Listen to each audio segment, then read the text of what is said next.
आणि आपण या ठिकाणी मराठा नेता वगैरे म्हणून येत नाही आहोत, तर आपण एक शेतकरी म्हणून या ठिकाणी येतोय, असं मनोज जरांगे यांच्याकडून बच्चू कडू यांना सांगण्यात आलेलं होतं। शेतकऱ्यांचे प्रश्न हे फार मोठे आहेत आणि त्याच्यावर तोडगा काढला जात नाहीये असा आरोप जो आहे तो केला जातोय। आणि त्याच्यामुळे आता मनोज जरांगे पाटील नागपूरमध्ये आता पोहोचलेले आहेत आणि याच ठिकाणी बच्चू कडू यांचा जो महाएल्गार मोर्चा जो काढण्यात आलेला आहे, आता त्या ठिकाणी मनोज जरांगे पाटील हे पोहोचलेले आहेत। काही वेळातच बच्चू कडू हे मुंबईकडे येण्यासाठी निघणार आहेत। 12ची वेळ आहे अशी प्रतिक्रिया त्यांच्याकडून TV9 मराठीला देण्यात आलेली आहे। संध्याकाळी 7 वाजता मुख्यमंत्र्यांसोबत महत्त्वपूर्ण बैठकीचं आयोजन करण्यात आलेलं आहे। शेतकरी कर्जमाफीसह 22 विविध मागण्या ज्या आहेत त्या बच्चू कडू आणि शेतकरी नेत्यांकडून या ठिकाणी करण्यात आलेल्या आहेत आणि त्यासाठीच या मोर्चाचं भव्य दिव्य अशा या मोर्चाचं आयोजन करण्यात आलेलं आहे। आजचा आंदोलनाचा खरं पाहता बच्चू कडू यांच्या आंदोलनाचा आजचा 4था दिवस आहे।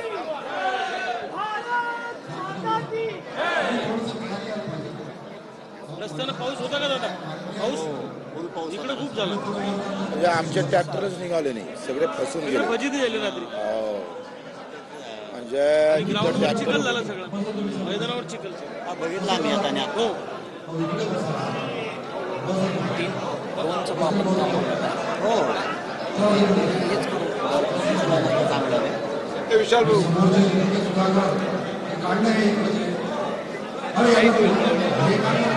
आता आम्ही 11-11:30 वाजताची फ्लाईट आहे।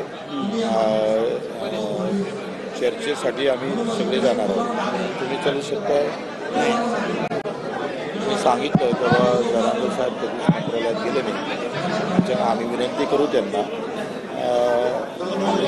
5-6 जण जाणार आहोत, जे शेतकरी तज्ज्ञ नेते आहे वगैरे। बैठक करून नाही झालं तर मग पुन्हा एक आंदोलनाची तारीख आपल्याला द्यावं लागेल, कारण आपले 25 मुद्दे आहेत। दिव्यांगाचे आहे, मेंढपाळांचे आहे, मच्छीमारांचे पण आहे, त्या ग्रामपंचायत कर्मचाऱ्यांचे आहे। जर त्या बाकी मुद्द्यावर आमने सामने बसल्याशिवाय,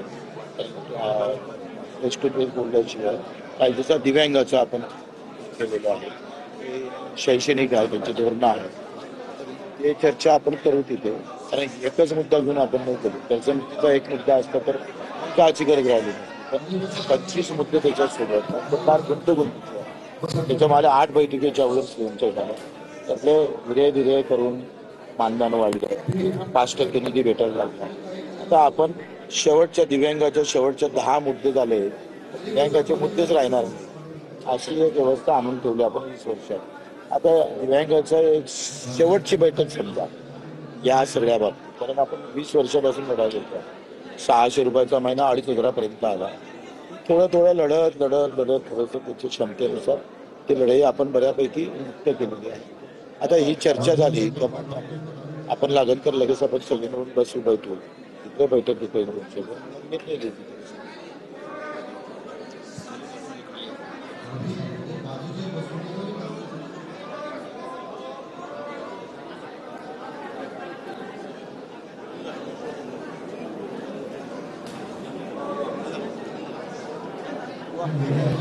बोलायला माईक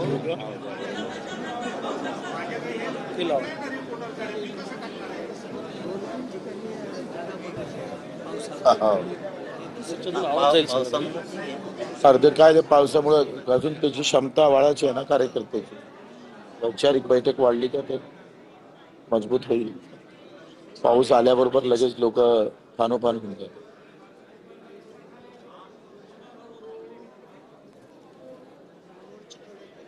आणि आता बघितलं येतं ना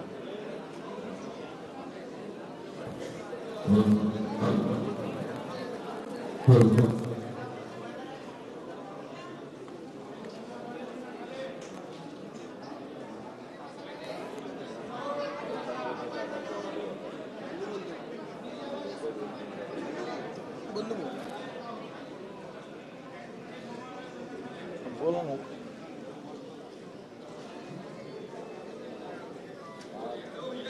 माईक चालू करा। मी बोलतो मग जरा मी साहेब।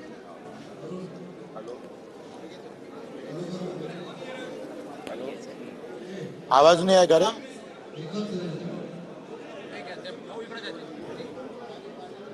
तो मैं तो दूसरा माइक है ना, केतन केतन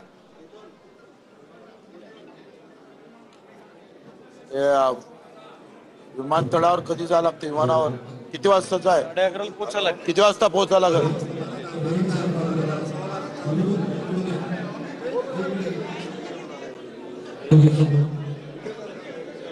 थोडं लवकर पोचायला लागेल कारण ते पाऊलच आहे ना.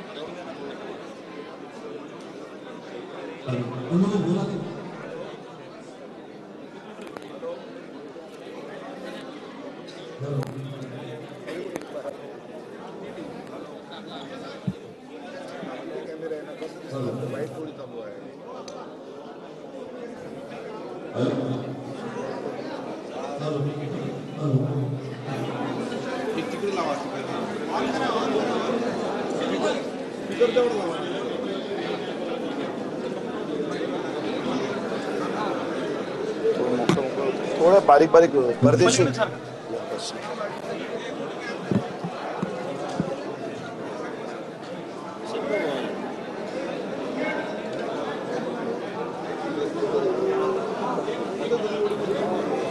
राहू दे. हॅलो, आज जो आपल्या शेतकऱ्यांचा लढा 28 तारखेला आपल्याला सुरू झाला, अभूतपूर्व चक्काजाम, ऐतिहासिक चक्काजाम शेतकरी, शेतमजूर आणि सर्व दिव्यांगांच्या माध्यमातून सन्मान बच्चूभाऊ कडू यांच्या नेतृत्वात आणि सर्व शेतकरी संघटनेचे नेते यांच्या नेतृत्वात एक अभूतपूर्व रास्ता रोको इथं आपण केलेला आहे.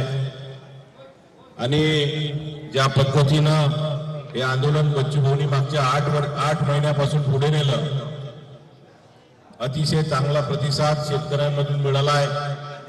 परंतु ज्या पद्धतीनं सरकार पुढे यायला पाहिजे होतं त्या पद्धतीनं सरकार पुढे येत नव्हतं. म्हणून ज्या पद्धतीनं बच्चूभाऊंनी आणि सर्व आमच्या नेत्यांनी सरकारचं नाक दाबलं आणि आज आपण जी ताकद दाखवली आणि त्या ताकद दाखवल्यामुळे आज मुख्यमंत्री फडणवीस साहेबांनी बच्चूभाऊसह आपल्या सर्व शेतकरी नेत्यांना आज मुंबईला मिटिंगसाठी बोलावलं आणि लगेच ही मीटिंग झाल्यानंतर बच्चूभाऊ आणि सर्व शेतकरी नेते आपले मुंबईला जाणार आहेत. यासाठी सर्व सविस्तर मार्गदर्शन सन्माननीय बच्चूभाऊ आपल्याला करतीलच. या संदर्भात जरांगे साहेब सुद्धा आपल्या या शेतकरी शेतमजुरांच्या लढ्याला पाठिंबा देण्यासाठी आले. मी त्यांचे मनापासून आभार मानतो. सर्वांनी टाळ्या वाजवून